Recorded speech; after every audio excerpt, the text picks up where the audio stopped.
Hi, I'm Rachel/Hiestand. I'm working on this project with Liz Evankovich. Now, when we were looking through the different topics for these presentations, we thought the one that would be the most interesting to discuss were animals in Islam. So that's what we're going to talk about.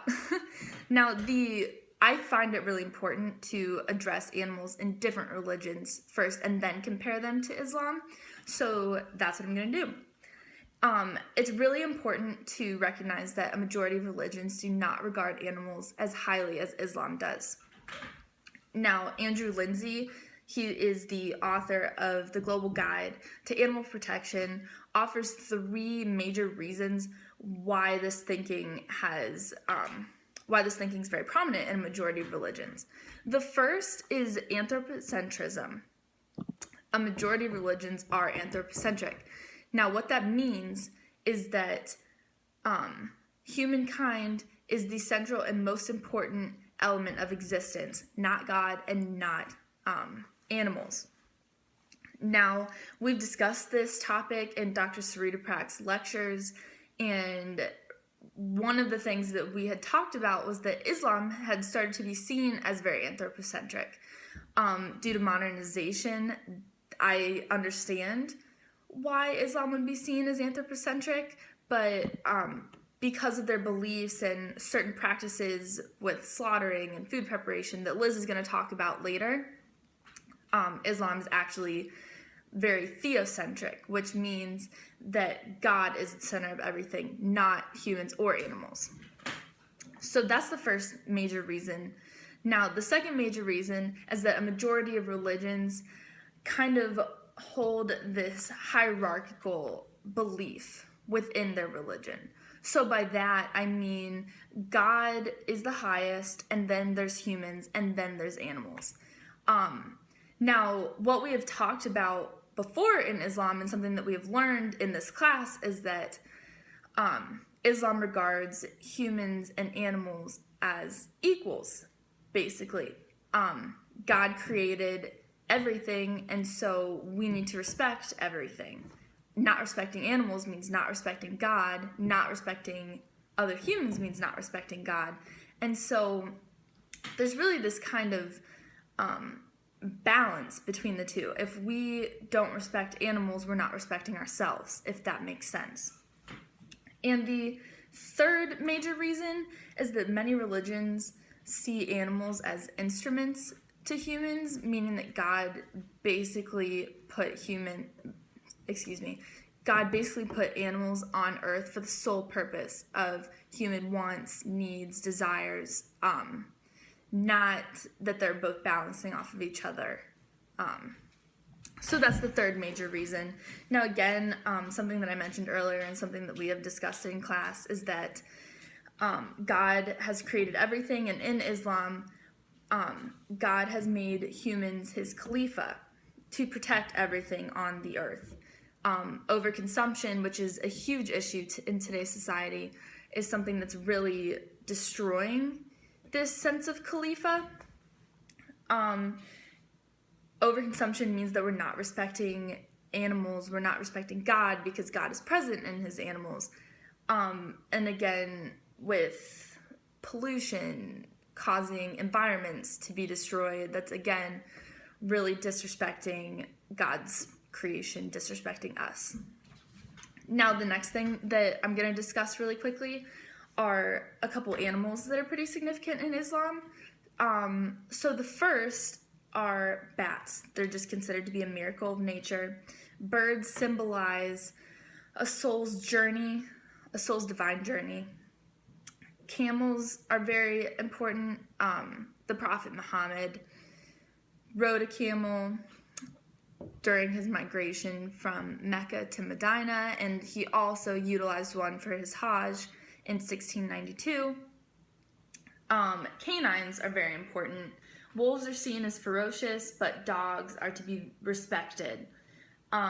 Now, there used to be this belief that black dogs were a manifestation of evil in human form. However, that's seen as very pre-Islamic, and it's falsely attributed to the Prophet Muhammad, so it's not practiced today in most Islamic states. Dogs have also been seen as unclean in the past. There's a few societies that still believe this. Take, for example, Malaysia has forbidden the name hot dog for the popular food hot dog because dogs are seen as unclean. Again, that's considered a pre-Islamic belief and is not practiced consistently in Islam. Now, as I mentioned earlier, dogs are to be respected.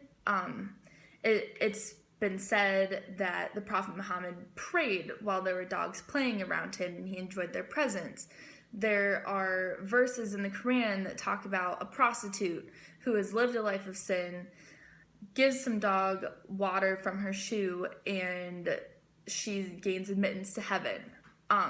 So again, it's this fine line between what actually is Islamic and what's pre-Islamic, what's practiced today, what should be practiced today. Lions are seen as very powerful. Men who are courageous and powerful in nature are usually given names that relate to lions. So I can't pronounce the one, but it means lion of God. And then the last animal I'm going to talk about are actually pigs. Now, for those of you that don't know, Islam forbids pigs and any type of consumption of pork because pigs are seen as very impure. And so now Liz is actually going to discuss slaughtering practices and food preparation regulations. Hi, so as Rachel said, I'm going to be talking about the slaughtering practices and requirements of the Muslim faith. So before I touch on that, I do want to give a little bit of background on the reasons for these strict food requirements within the faith. So Islam is really not just a religion, it's also a way of life. So practicing Muslims have to really take on the aspects of their faith in every aspect of their day, and that includes the way they eat and the food that they consume. So Muslims are instructed to eat for survival and for good health. So that is the purpose of why killing these animals is allowed, because it's for the nutritious benefit of these animals. And eating in the Muslim faith is really a practice similar to worship or prayer. So it has this nature about it where it is able to be in the same category as prayer and worship and all these holy things to be with God. So that has another reason for why these requirements come along with it. So there's also certain animals that are allowed to be eaten. So all water animals, that would be fish, are allowed to be slaughtered and eaten as according to Islamic law. But certain animals on land are not allowed, and those would include pigs, dogs, carnivorous animals that would slash and kill, so perhaps a tiger or bear, and then scavengers and birds of prey such as an eagle, and then also rodents and bugs. So now, of the category of animals that they are allowed to consume, there is certain requirements and practices that Muslims are required to follow when slaughtering the animals. So some of these requirements would include that only those animals, like I just said, are being able to be considered. And then the person who's doing the slaughtering has to be a practicing Muslim. So if a Christian's the one who killed the animal, or an atheist, or any other faith, that is not allowed to be eaten by any Muslim. In addition, the practicing Muslim who is going through the process of the slaughtering has to slaughter by hand. So that means they're not allowed to use any machine or any other mechanical means. And in addition, the means, or like the knife that they would be using by hand for these animals, cannot be used by the same animal and this that they are using in a non-Muslim manner, and that they're not trying to. They have to use all separate things for this practice, all separate utensils, separate knives, everything. So then, in addition, the person who is killing the animal, the practicing Muslim, has to recite the name of God each animal that it kills. This is kind of a ceremony in itself, where they are telling God that they are thanking God for this animal, saying what its purpose is, So that is why I said earlier how they can kind of use it as similar as a form of worship and prayer, because it is this ceremony. They are recognizing God in the animal and God giving them the ability to have this nourishment and good health. Finally, when the slaughterman is committing the actual act of killing the animal, they have a horizontal incision to the throat of the animal. So this automatically severs the trachea, the esophagus, and the main arteries there. So the death to the animal is swift.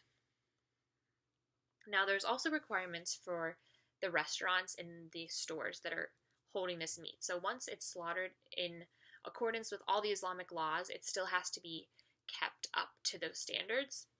So all meats, raw ingredients, any breads, desserts, and products also have to be in accordance with Islamic law. They all have to be held and be up to these standards.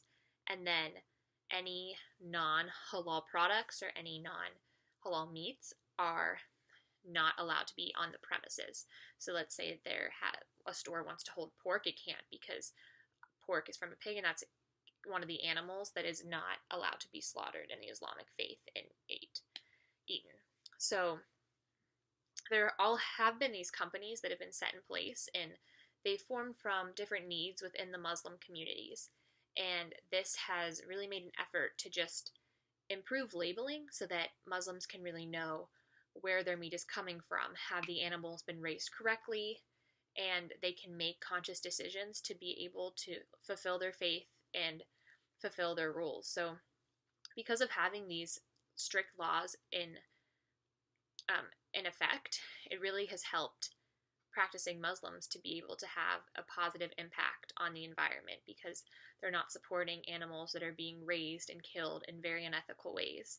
So I think we can all really admire that and learn from that, and it's been very interesting to learn about all the different aspects, and Rachel and I really love diving in and researching to figure out what animals truly do mean to the Islam faith.